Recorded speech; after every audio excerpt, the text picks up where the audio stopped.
Muito bem. Nós estamos numa sequência de mensagens denominada, como é o nome? Na casa. Qual é o nome da sequência de mensagens que nós estamos tendo aqui, irmãos, esses últimos dias? Começamos no primeiro domingo de janeiro. Na casa. Não tá bom não, tá desalinhado. Nós estamos fazendo uma sequência de mensagens aqui. Quem está vindo desde o primeiro culto de domingo aqui, do domingo de janeiro, aqui esse é o terceiro. Qual é o nome da sequência de mensagens, irmãos? Na casa de meu pai. Nunca mais você esquece isso. Nós estamos vendo uma sequência de mensagens denominada Na Casa de Meu Pai. E essa sequência de mensagens é baseada no Evangelho de João, capítulo 14, versículos 1, 2 e diante. E nós vamos ler Evangelho de João, capítulo 14, e nós vamos ler hoje o versículo 2. Versículo 2.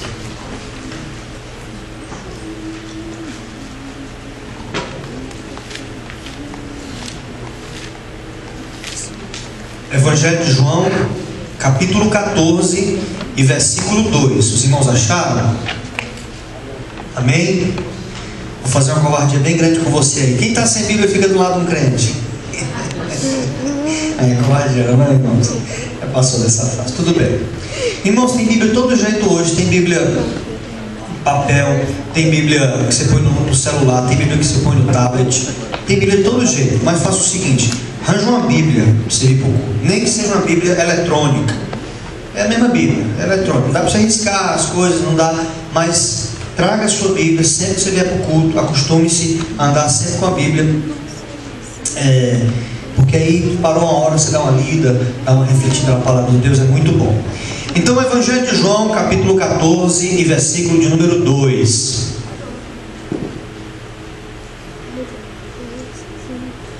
Diz assim: Na casa de meu pai há muitas moradas. Se assim não fora, eu vou-lo teria dito, pois vou preparar-vos lugar. Eu vou ler de novo. Diz assim: Na casa de meu pai há muitas moradas.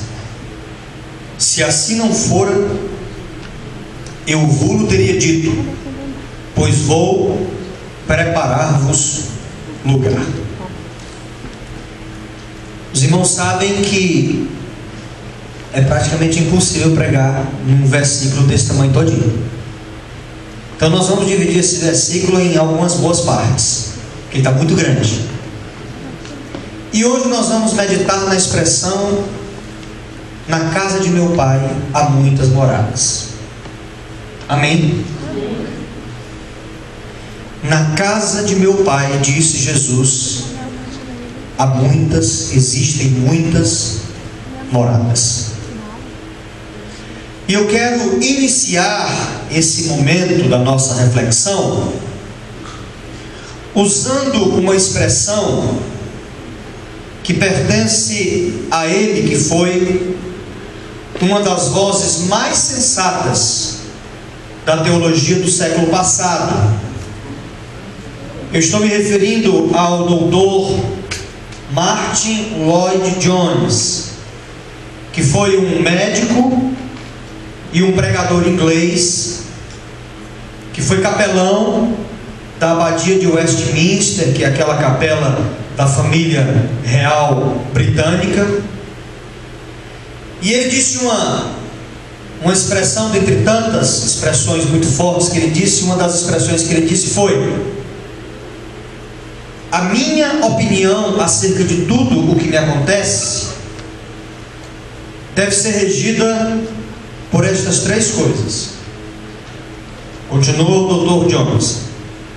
A primeira delas é a compreensão que eu tenho acerca de quem eu sou. A segunda, a consciência que eu tenho de para onde eu vou. E a terceira, o conhecimento que eu tenho do que me espera quando eu chegar do outro lado. essas três coisas, dizia o Dr. Martin Lloyd Jones, eram as coisas que davam para ele o norte de todas as opiniões que ele emitia e que ele tinha a respeito dos fenômenos da vida. A gente precisa ter algumas opiniões formadas sobre algumas coisas. É melhor a gente ter algumas opiniões formadas em algumas coisas do que ser uma metamorfose ambulante. E estas palavras de Jesus, exatamente após o momento onde ele exorta os apóstolos a não se turbarem no coração. Você lembra que no versículo 1 Jesus disse: não se turbe o vosso coração. Crede em Deus, crede também em mim. E logo após dizer isso, ele continua: na casa de meu pai há muitas moradas.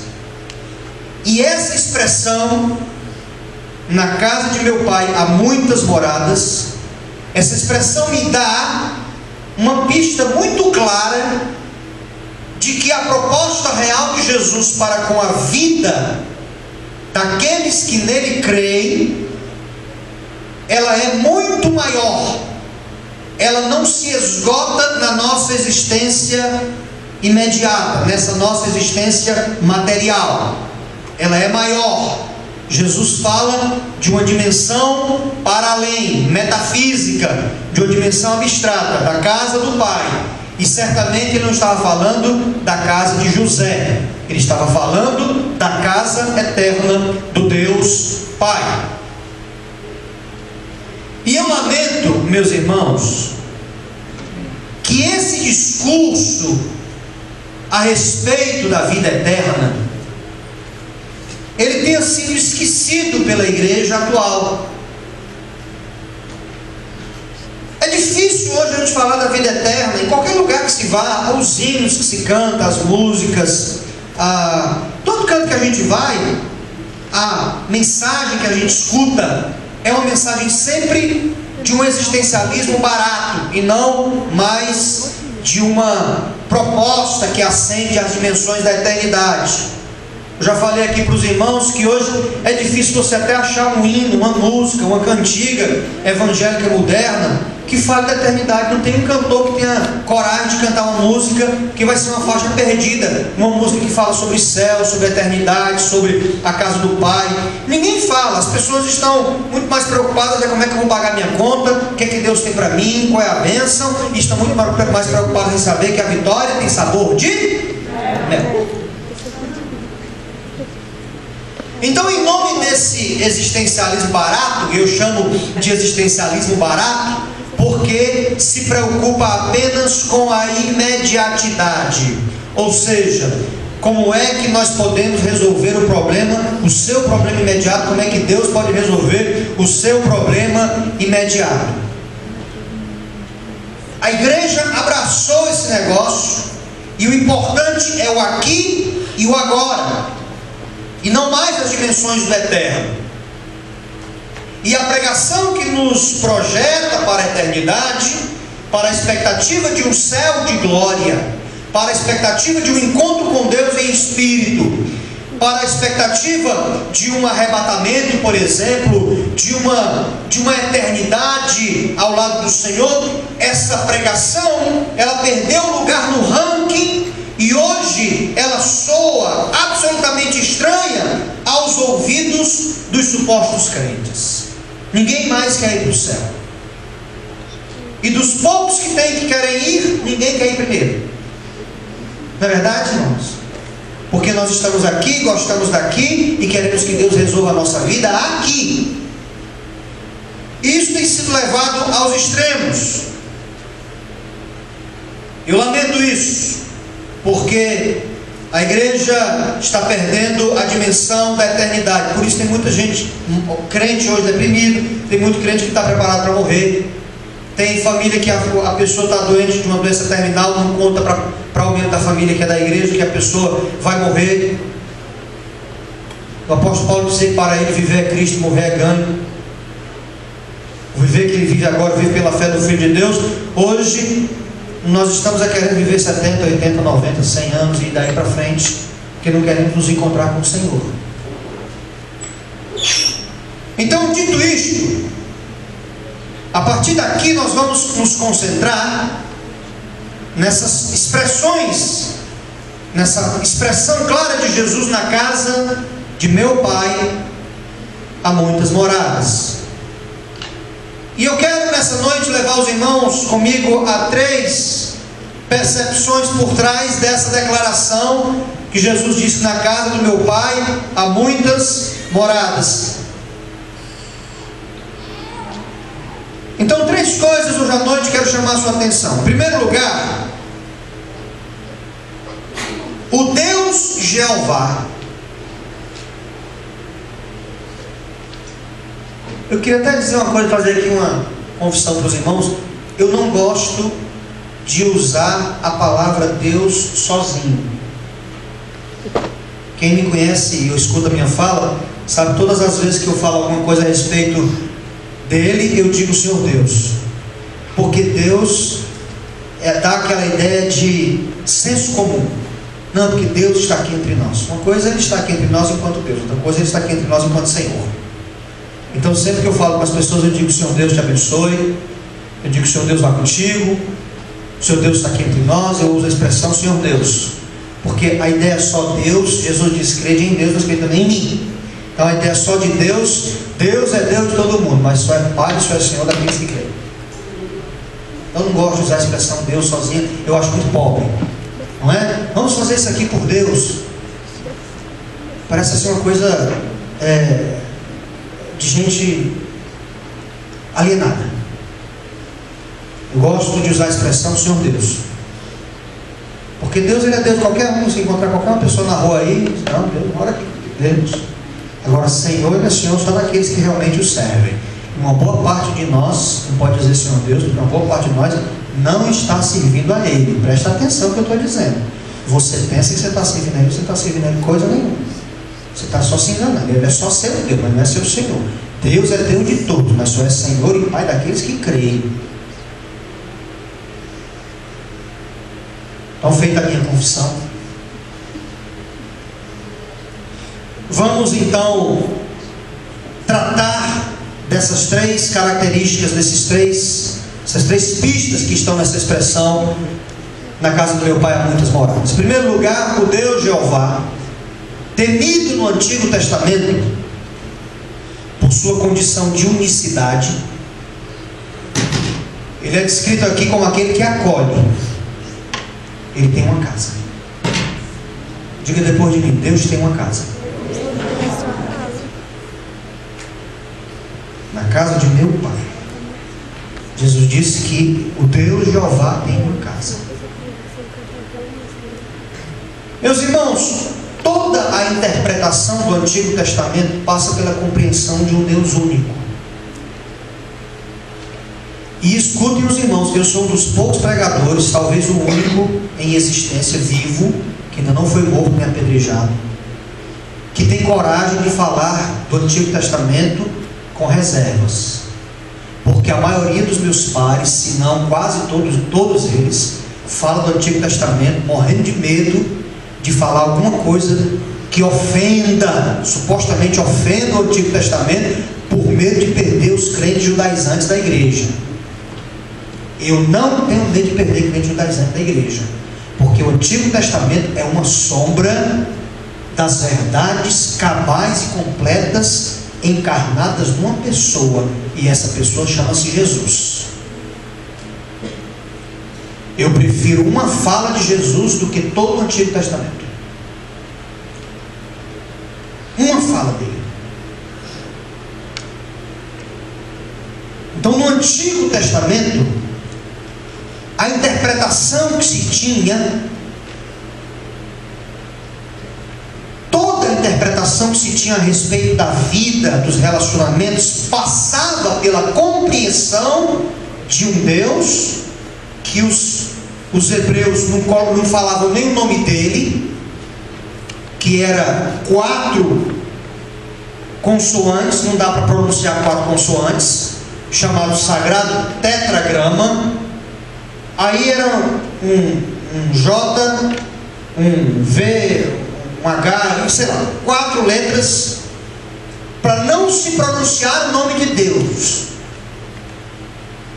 Porque Deus é único, indivisível, e que habita em todos os lugares e que ninguém pode dele se aproximar sem ser destruído. Essa é a ideia no Antigo Testamento. O nome Jeová foi um apelido que deram a ele, porque o nome dele não pode ser pronunciado. O judeu não pronuncia o nome de Deus como a gente fala Deus por qualquer coisa. Meu Deus, não é? Meu Deus, qualquer coisa a gente fala Deus. Eles não pronunciam o nome de Deus. Eles estão no extremo, e nós ocidentais, brasileiros em especial, cearense em especial muito mais, nós estamos no outro extremo. Eles são absolutamente isentos de falar o nome de Deus. Nós aqui no Ceará somos avacalhadamente pronunciadores do nome de Deus. Para qualquer coisa que presta e que não presta, estamos pronunciando o nome dele. Mas muito bem. Então, no Antigo Testamento, a ideia desse Deus Jeová era de um Deus único, indivisível, e que ninguém pode se aproximar dele sem ser destruído. Essa é a ideia. E aí Jesus diz que esse mesmo Deus tem uma casa. Na casa do meu Pai. Se Jesus nos remete à figura de uma casa, eu acredito que estamos diante de diversas considerações. Preste atenção. Em primeiro lugar, a casa me dá uma ideia de família, de um grupo que convive sob o mesmo teto e sobre as mesmas, debaixo das mesmas normas. Quantas pessoas, vou fazer uma pergunta absolutamente inteligente aqui para os irmãos, preste atenção, porque você vai ter dificuldade de responder. Mas quantos dos irmãos que aqui estão moram numa casa ou num apartamento, debaixo de um teto? Quantos irmãos moram debaixo de um teto? Diga eu. Olha que povo inteligente. Vocês pegaram rápido a resposta. Você mora. Quantos moram aqui comigo, debaixo do mesmo teto que eu moro? Eu, a Patrícia, a Catarina, o Leonardo. O Renato está aqui conosco hoje. Muito bem. O restante de nós moramos nas casas das nossas famílias. Então, quando Jesus diz na casa de meu Pai, ele está falando de casa, e casa me dá a ideia de família, me dá a ideia de grupo que convive sob o mesmo teto e normas. Segunda consideração nessa perspectiva de casa é que quando eu penso na ideia de casa, eu penso que existe algo fora dela e que é bem maior do que ela. A ideia da casa é a ideia de um ambiente fechado e que pouca gente está lá. E o ambiente que está fora da casa é extremamente maior do que o ambiente que está dentro da casa. Então Jesus está dizendo o seguinte: olha, na casa de meu pai tem um ambiente lá que é menor e não cabe todo mundo não. O ambiente de fora é maior, cabe mais gente, agora está fora da casa. Guarde isso que eu estou falando para você. Em terceiro lugar, a terceira consideração que me vem à mente sobre essa perspectiva da casa é que a casa é o nosso lugar de referência, pois é dela que fluem todas as demandas da nossa vida. A nossa casa é o epicentro da nossa vida, e a nossa história, o nosso trabalho, a nossa escola, a nossa atividade, a nossa própria ida a uma igreja tem muito a ver com a localização da nossa casa. Então a nossa casa é uma referência. E é tão interessante essa referência da casa, que quando eu estava viajando de moto, fui lá para o Chile, aí a gente estava lá no Uruguai, eu estava com a minha equipe, e aí já estava tarde, chovendo muito. E aí o Lourinho, que foi o cara que foi comigo na viagem, um deles, olhou para mim e disse assim, eu disse: rapaz, já está tarde, são 10 horas da noite, nós temos que parar de rodar. Aí ele olhou para mim e disse assim: rapaz, eu quero dormir em casa. Eu disse: é mesmo? Eu disse: nós estamos no Uruguai. Entenda-se dormir em casa, dormir dentro do Brasil. Dentro do Brasil. Dormir pertinho do Chuí. Então a ideia de casa é a ideia da segurança, é a ideia da referência, é a ideia de que não, ali eu estou próximo da minha segurança, ali eu estou próximo da minha referência, ali eu estou próximo de onde fluem todas as demandas da minha vida. E há ainda uma referência aos judeus, que tinham a compreensão que Deus, o Pai, ou o Jeová, eles não tinham a ideia de Deus Pai, a ideia era o Deus Jeová. Os judeus acreditam que esse Jeová habita na eternidade, ele não tem uma casa para morar, ele habita na eternidade, numa dimensão absolutamente estanque da dimensão humana. E se ele resolvesse, preste atenção, você vai entender porque tem aquela briga lá no Oriente Médio. Porque se Deus entendesse, resolvesse habitar entre nós, na perspectiva dos judeus, Deus não ia habitar em qualquer lugar. Ele iria habitar no templo em Jerusalém, que foi construído por Salomão, exatamente para este propósito.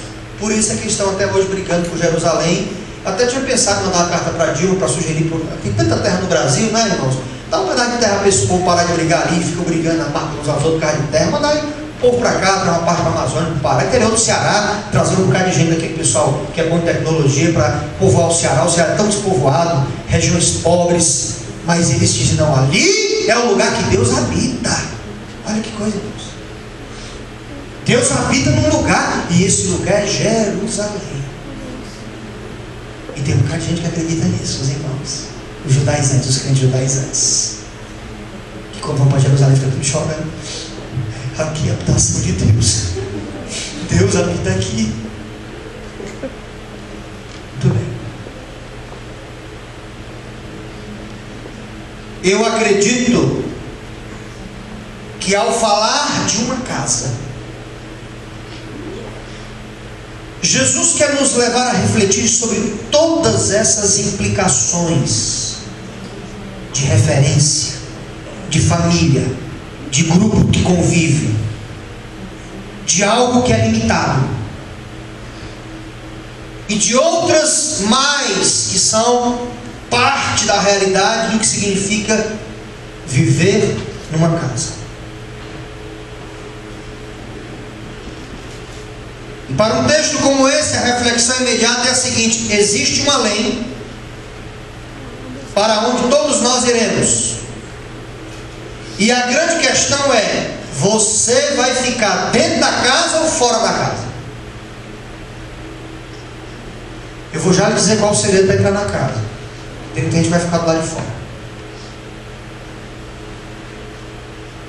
Então, em primeiro lugar, o Jeová temido do Antigo Testamento, aquele que é conhecido pela sua condição de unicidade, é descrito aqui como aquele que tem uma casa. Deus tem uma casa. Em segundo lugar, o Deus Jeová excludente no Antigo Testamento, por sua condição de santidade, é aquele que acolhe a muitos. Jesus disse que a casa tem muitas, o quê? Moradas. Preste atenção. Tem uma casa e dentro da casa tem muitas moradas. E eu estou falando agora sobre santidade. Acompanhe o raciocínio aqui. Eu já disse em outras oportunidades que o discurso isolado da santidade, sem o tempero da graça, ao invés de aproximar as pessoas do Senhor e de quem faz o discurso da santidade, acaba por afugentar as pessoas de Deus, por ser santo, e de quem faz o discurso da santidade. Eu vou explicar. A santidade, ser santo, significa literalmente ser separado, para viver isolado. A ideia da santidade é a ideia de alguém que está separado, está isolado dos outros, não está no convívio com os demais. Aquilo ali está separado, aquilo ali está isolado, aquilo ali está santificado. Então a santidade, ela pressupõe essencialmente afastamento de tudo que é moralmente danoso. A Bíblia diz, irmãos, que Deus é santo. Os irmãos entendem isso? Amém? Amém? Amém ou não amém, irmãos? Amém. Deus é santo, significa o seguinte: Ele está moralmente afastado de tudo aquilo que é danoso. E como todos nós temos um pé, ou os dois, no que nos traz dano, e de lá nós não queremos tirar o pé. É tão interessante isso que a maioria de nós tem dois pés enfiados naquilo que é danoso, mas não quer tirar o pé de lá. Nós não queremos tirar os pés subitamente daquilo que nos traz dano, mas que é confortável, que é bom, é prazeroso. Ouvir falar de uma vida de renúncia, porque ficar afastado significa ter uma vida de renúncia. Ouvir falar de uma vida de disciplina, porque ficar afastado significa ter uma vida de disciplina. Ouvir falar de uma vida sem as facilidades que a nossa própria carne nos impõe, no fundo nos leva a querer ir na contramão da santidade. A palavra de Deus diz assim: sede santos, porque eu, Senhor, sou santo. Ou seja, eu sou separado de tudo aquilo que é danoso. Se você quiser se relacionar comigo, você precisa também se separar de tudo aquilo que é danoso. Mas quem é de nós que quer, irmãos? Quem de nós aqui quer deixar de comer todo dia uma comida boa e gordurosa para fazer jejum? Quem é que quer? A gente faz 40 dias de jejum aqui. Alguns irmãos deixam de comer pão carioquinha achando que estão fazendo a coisa mais importante do mundo. É uma luta, por 40 dias a pessoa ficar sem ver televisão. Nós não queremos essa santidade. Nós não queremos ficar afastados. Porque o que nós queremos, irmãos, é estar de bem com aquilo que todo mundo está fazendo. Todo mundo está vivendo daquele jeito. Nós queremos ficar de bem com o que todo mundo está fazendo. Então, o discurso da santidade é um discurso muito forte no Antigo Testamento. Deus é santo. E você, quando olha para o Antigo Testamento, você vê como os hebreus lidam com essa situação da santidade de Deus. Meus irmãos, o que é a lei de Moisés? A lei de Moisés era recheada, e ainda é recheada, de regras, de ritos, com a finalidade de purificar os homens nessa relação com o divino. Não é verdade? Você, ao se aproximar do Senhor, tem até o texto quando Moisés foi se aproximar do Senhor, o Senhor disse: Moisés, tira a sandália do pé.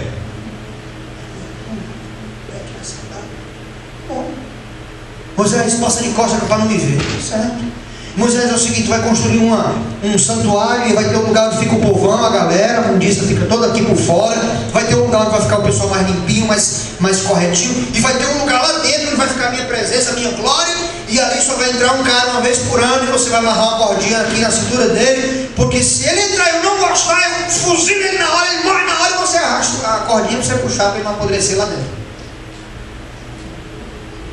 Aí a lei dizia assim: se alguém morrer, ninguém toca naquela pessoa. Se tocar, tem que lavar as mãos, porque isso aqui vai ser impuro.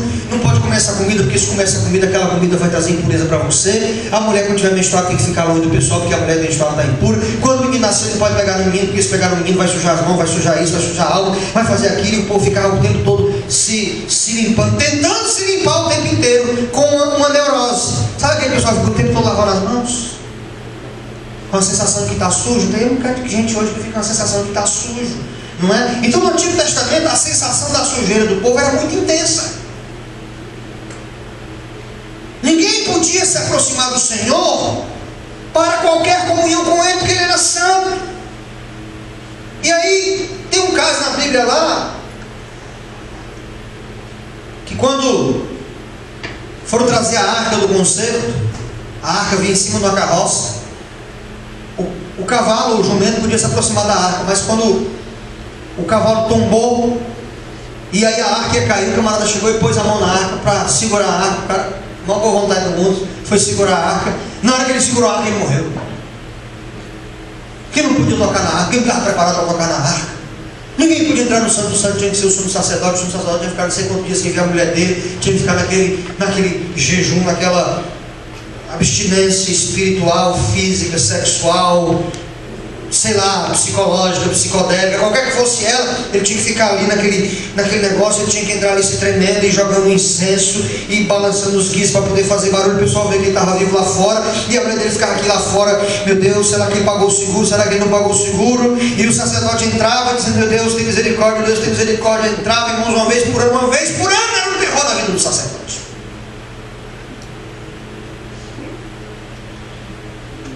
Acontece que o peso dessa lei, cercada por tantos detalhes, inviabilizava qualquer possibilidade de ser cumprida. Ninguém conseguia cumprir a lei, porque a lei era um pega-varetas, aquele joguinho das crianças, as crianças pobres antigamente tinham, que joga assim um monte de palitinho, aí cai uns por cima dos outros, e você tem que tirar um sem bater no outro. A lei, irmãos, era um pega-varetas gigantesco, você tinha que pegar num canto, mas não podia tocar no outro, porque se tocasse nesse aqui, acabou-se. Você tropeçasse numa vírgula da lei, diz a palavra que você tropeçava na lei inteira, quer dizer, se você fizesse 99,999 numa dízima periódica infinita e tropeçasse em 0,00 e uma dízima infinita com 1 no final, você tinha pecado contra toda a lei. Quem que podia cumprir a lei? Quem podia cumprir a lei?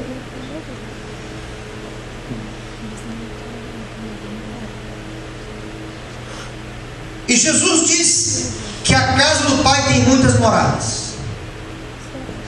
E aqui, meus irmãos, eu acredito que nós estamos diante do discurso da maravilhosa graça de Deus. Porque a variedade das moradas na casa do Pai me dá a sensação de que lá tem espaço para gente diferente. O judeu, para ele, só tinha um lugar onde Deus habitava, era o Santo dos Santos. E Jesus disse, não, meu filho, na casa do meu Pai tem muita morada. Quem é que pode entrar lá?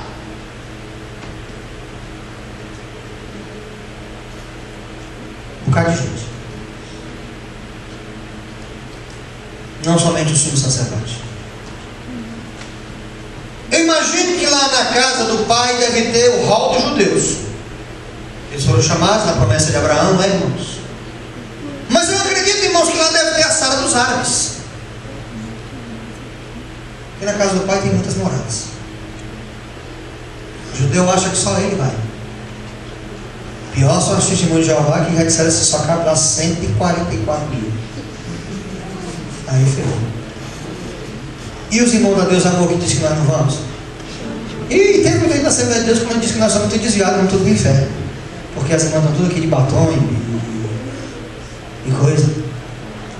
E nós que dizemos que tem um bocado de gente lá no Shalom, no católico, está tudo indo para o inferno também. E aí, irmãos?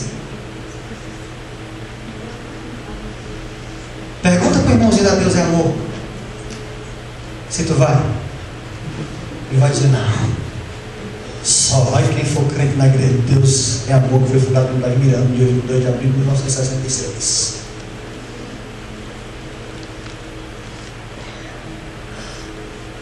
E Jesus disse, na casa do meu Pai tem muita morada. Acredito que lá deve ter o quarto dos latinos. Nós, com o nosso jeito irresponsável, indisciplinado de ser, tem um monte de latino que já foi para lá, e outros vão também.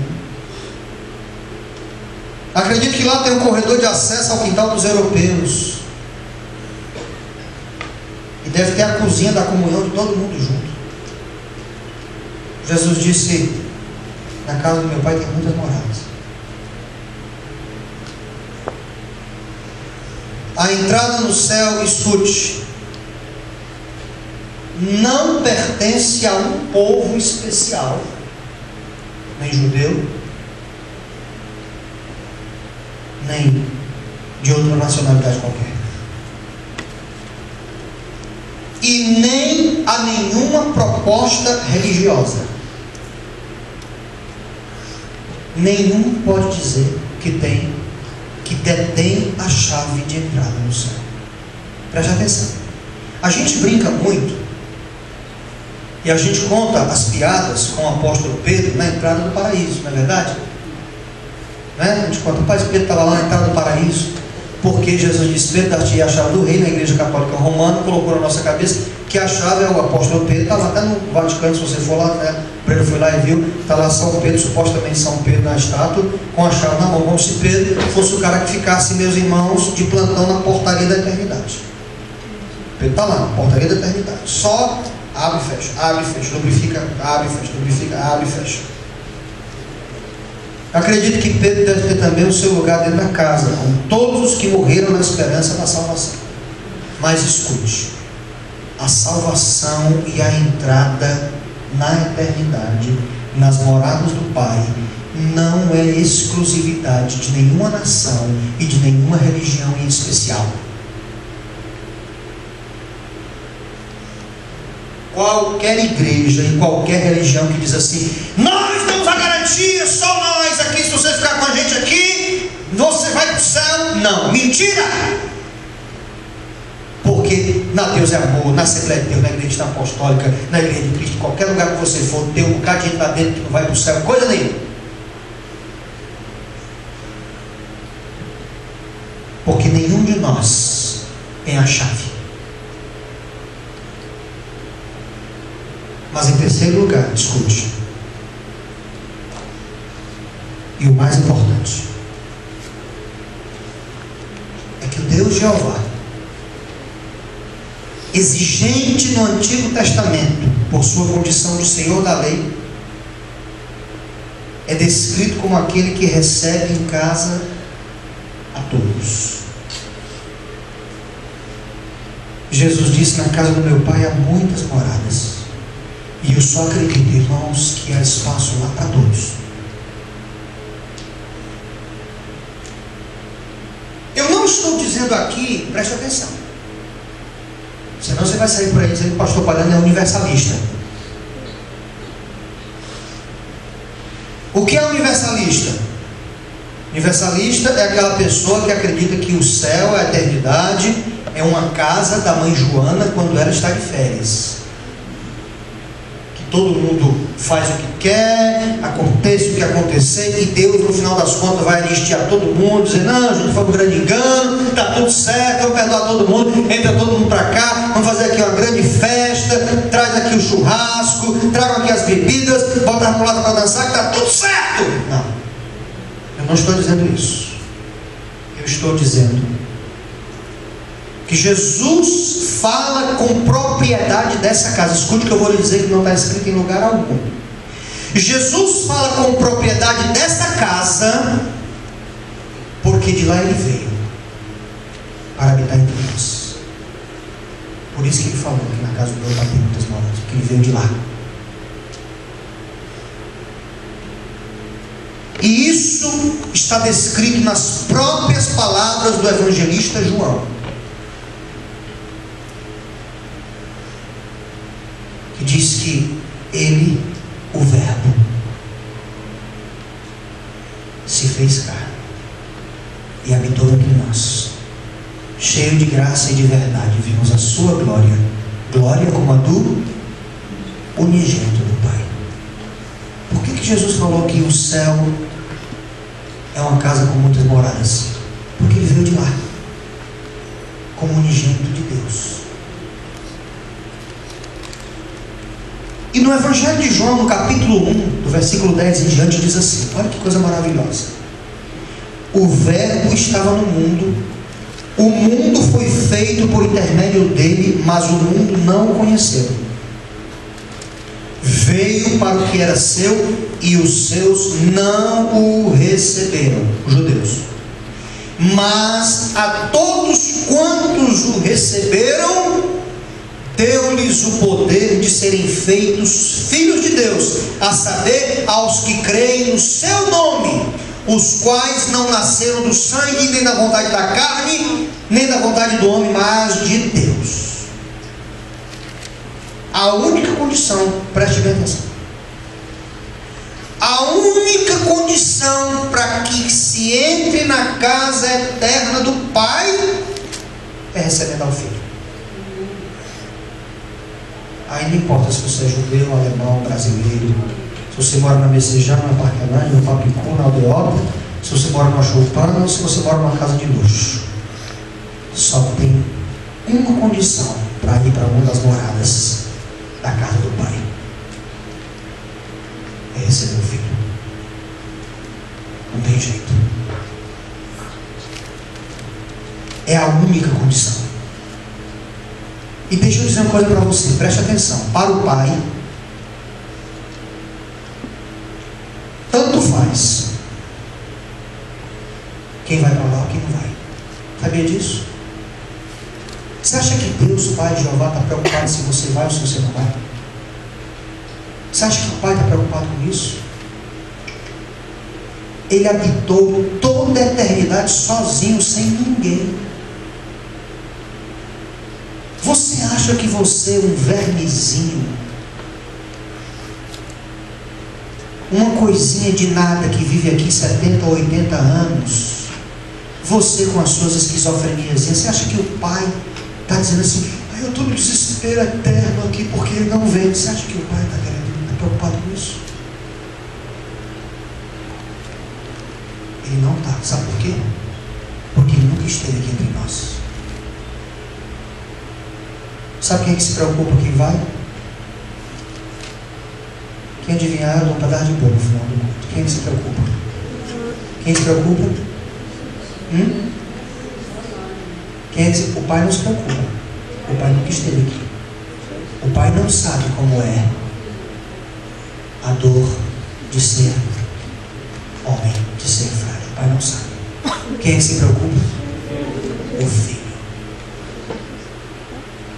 Por isso que a todos quanto receberam o Pai, não. Quem recebe o Filho entra na casa do Pai. Você entendeu isso? Você está caladinho assim que você está entendendo ou que você não está entendendo? O Filho esteve entre nós. E Ele pegou os desgraçados de perto. Ele pegou os famintos de perto, os desorientados, os desalojados, os desinstalados, os machucados. E o sentimento do Filho é: eu queria que todos esses fossem para a casa do Pai. E o Pai disse: qualquer um pode entrar, só tem uma coisa: eles têm que crer em Ti. Se não crer em Ti, não entra ninguém. É fácil. É só crer no Filho. O Filho esteve entre nós, meus irmãos, e Ele quer continuar essa brincadeira na sua própria casa. O Filho esteve com a gente aqui, Ele brincou conosco, não foi? Ele brincou de médico, não foi? Não, é a brincadeira que os meninos fazem aí. Mas Ele brincou de médico porque Ele olhava para uma pessoa que estava lá, gritando: Filho de Davi, tem compaixão de mim. Aí Ele olhou e disse: o que você quer, amigo? Ele disse: eu quero ver. Então veja, amigo. E o cara viu. Ele brincou de um cara super cabeça. Ele tinha uma amiguinha, ele passou para visitar essa amiguinha lá em Samaria. Aí ele olhou e disse: ô amiga, já viu criança brincando? Chamou outro amigo: amigo. Ele disse: amiga, me dá uma água. Aí ela olhou para ele e disse assim: amigo, como é que você mora lá do outro lado e você vem para cá? És tu maior do que os nossos amigos da nossa banda, da nossa gangue do lado de cá? Aí Jesus disse: amiga, se tu soubesses quem sou eu, tu te pedirias e eu te daria da água da vida.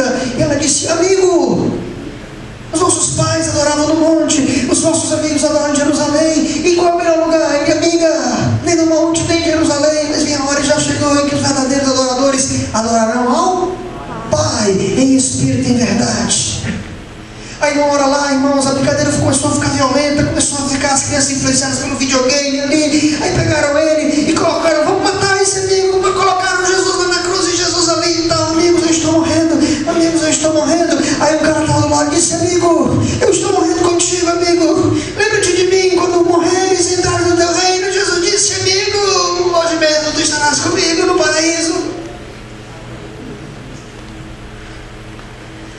que Jesus quer? Ele quer continuar essa brincadeira na eternidade, na casa dele. Sabe quem que entra na casa do Pai? Os amiguinhos do Filho.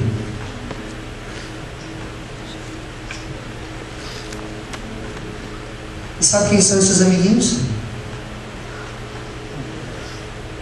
Eu sei que eu sou um deles.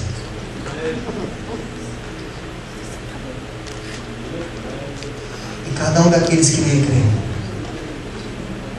pode ser um amiguinho dele.